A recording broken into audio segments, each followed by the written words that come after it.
यहां पे आप पार्टनरशिप फाइनल अकाउंट्स का पेज नंबर 59 प्रैक्टिकल नंबर 7 को समझोगे। अगर आप चाहते हो कि आपका फाइनल अकाउंट्स का सम हमेशा फर्स्ट अटेम्प्ट में करेक्ट अमाउंट से टैली हो जाए तो जो स्टेप्स मैं बताऊंगा उन स्टेप्स को आपको फॉलो करना है। ये समझ में आ गया? तो फर्स्ट स्टेप है कि आपको पूरे क्वेश्चन को अच्छे से रीड करना है जो 3 पार्ट्स में डिवाइड है, जिसके फर्स्ट पार्ट में ट्रायल बैलेंस के ऊपर इंफॉर्मेशन गिवन है उसे आपको रीड करना है, जिसमें पार्टनर्स का नाम, पार्टनर्स का प्रॉफिट शेयरिंग रेशियो, सम में क्या प्रिपेयर करना है और फाइनेंशियल ईयर का एंड डेट गिवन होगा। ये समझ में आ गया? तो इंफॉर्मेशन को रीड करते हैं। Satish and Pramod are partners. Prepare trading account and profit and loss account for the year ended 31st March 2019. You have to find out gross profit and net profit only. तो सतीश और Pramod partners हैं और यहां पे trading account और profit and loss account prepare करना है जिसका फाइनेंशियल ईयर एंड 31 मार्च 2019 है। मतलब इस सम का फाइनेंशियल ईयर 2018 एंड 19 है और यहां पे आपको सिर्फ ग्रॉस प्रॉफिट और नेट प्रॉफिट फाइंड आउट करना है। ये समझ में आ गया? अब यहां पे सतीश और प्रमोद का प्रॉफिट शेयरिंग रेशियो गिवन नहीं है तो आपको इनका प्रॉफिट शेयरिंग रेशियो 1:1 लेना है। मतलब जो भी नेट प्रॉफिट या नेट लॉस होगा उस अमाउंट का हाफ सतीश को डिस्ट्रीब्यूट करना है और रिमेनिंग हाफ प्रमोद को डिस्ट्रीब्यूट करना है। ये भी समझ में आ गया? तो यहां पे फर्स्ट पार्ट कंप्लीट होता है। इसके बाद सेकेंड पार्ट में ट्रायल बैलेंस गिवन है तो आपको ट्रायल बैलेंस के आइटम्स को रीड करना है और उनके राइट साइड में उस अकाउंट का पहला लेटर लिखना है जिस अकाउंट में वो आइटम ट्रांसफर होगा।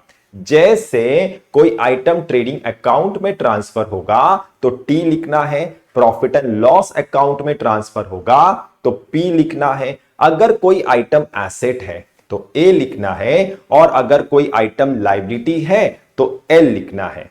यह समझ में आ गया? और अगर कोई आइटम किसी ऑपोजिट साइड के आइटम में से लेस होगा तो उस आइटम के यहां पे लेस का साइन देना है। यह भी समझ में आ गया? तो ट्रायल बैलेंस के आइटम्स को रीड करते हैं।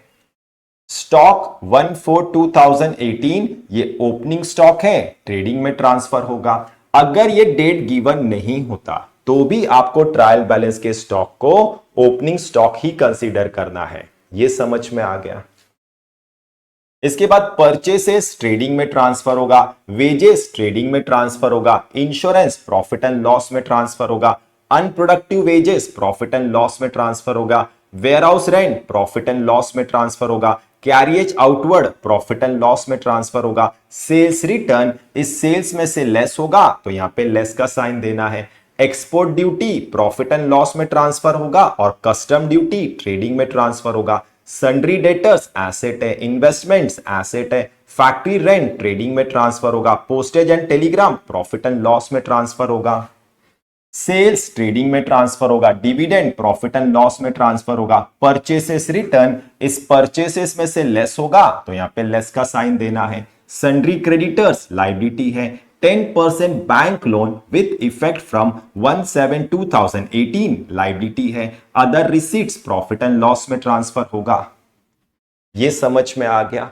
तो यहां पे सेकेंड पार्ट कंप्लीट होता है। इसके बाद थर्ड पार्ट में एडजस्टमेंट्स गिवन है तो आपको एडजस्टमेंट्स को रीड करना है और उनके इफेक्ट्स को लिखना है और जिस एडजस्टमेंट के इफेक्ट को ट्रायल बैलेंस के किसी आइटम में एडजस्ट करना है उस आइटम के लेफ्ट साइड में उस एडजस्टमेंट का नंबर लिखना है। यह समझ में आ गया? तो एडजस्टमेंट्स को रीड करते हैं।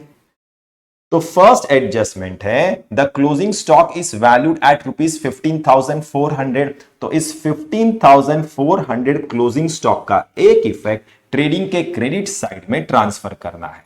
यह समझ में आ गया? इसके बाद सेकेंड एडजस्टमेंट है आउटस्टैंडिंग वेजेस ₹500। तो इस 500 आउटस्टैंडिंग वेजेस का एक इफेक्ट वेजेस के अमाउंट में ऐड करना है। तो आपको वेजेस के लेफ्ट साइड में नंबर 2 लिखना है यहां पे। इसके बाद थर्ड एडजस्टमेंट है right of bad debts ₹800 and maintain RDD 3% on sundry debtors. तो इस 800 बैड डेट्स और 3% आरडीडी ऑन सन्ड्री डेटर्स का एक इफेक्ट प्रॉफिट एंड लॉस के डेबिट साइड में ट्रांसफर करना है। यह समझ में आ गया। इसके बाद फोर्थ एडजस्टमेंट है goods of ₹1800 distributed as a free sample. मतलब फर्म ने 1800 के गुड्स को as a free sample distribute किया है। तो इस 1800 goods distributed as a free sample का एक इफेक्ट ट्रेडिंग के क्रेडिट साइड में और second effect profit and loss के डेबिट साइड में एज ए एडवर्टाइजमेंट ट्रांसफर करना है। यह समझ में आ गया। इसके बाद लास्ट एडजस्टमेंट है goods of ₹2000 were sold and delivered on 31 March 2019 but no entries passed in the books of accounts. मतलब 31 मार्च 2019 को फर्म ने 2000 के गुड्स को सोल्ड एंड डिलीवर्ड कर दिया है, लेकिन इस एंट्री को बुक्स ऑफ अकाउंट्स में पास नहीं किया है, तो इसे अनरिकॉर्डेड सेल्स कहा जाता है। यह समझ में आ गया। तो इस 2000 अनरिकॉर्डेड सेल्स का एक इफेक्ट सेल्स के अमाउंट में ऐड करना है। तो आपको सेल्स के लेफ्ट साइड में नंबर 5 लिखना है यहां पे। यह भी समझ में आ गया। अब इस 10% bank loan with effect from 1 जुलाई 2018 को समझो। देखो फर्म ने 1 जुलाई 2018 को बैंक से 8,000 रुपीज का लोन लिया है 10% पर एनम के रेट ऑफ इंटरेस्ट पे। ये समझ में आ गया। तो इस पूरे फाइनेंशियल ईयर में इस 10% बैंक लोन पे पूरे 9 मंथ्स का इंटरेस्ट इनकर्ड हुआ है 1 जुलाई 2018 से लेकर 31 मार्च 2019 तक। ये भी समझ में आ गया। तो आपको इस 8,000 पे 10% 9 मंथ्स का इंटरेस्ट कैलकुलेट करना है, जो आपको मिलेगा 600। ये भी समझ में आ गया। अब आपको इस 10% बैंक लोन के ऑपोजिट साइड में चेक करना है क्या कोई इंटरेस्ट ऑन बैंक लोन का अमाउंट तो गिवन नहीं है। अगर कोई इंटरेस्ट ऑन बैंक लोन का अमाउंट गिवन है तो उस अमाउंट को इस 600 में से लेस करना है और जो बैलेंस अमाउंट मिलेगा वो इस ईयर का outstanding interest on bank loan होगा। ये समझ में आ गया।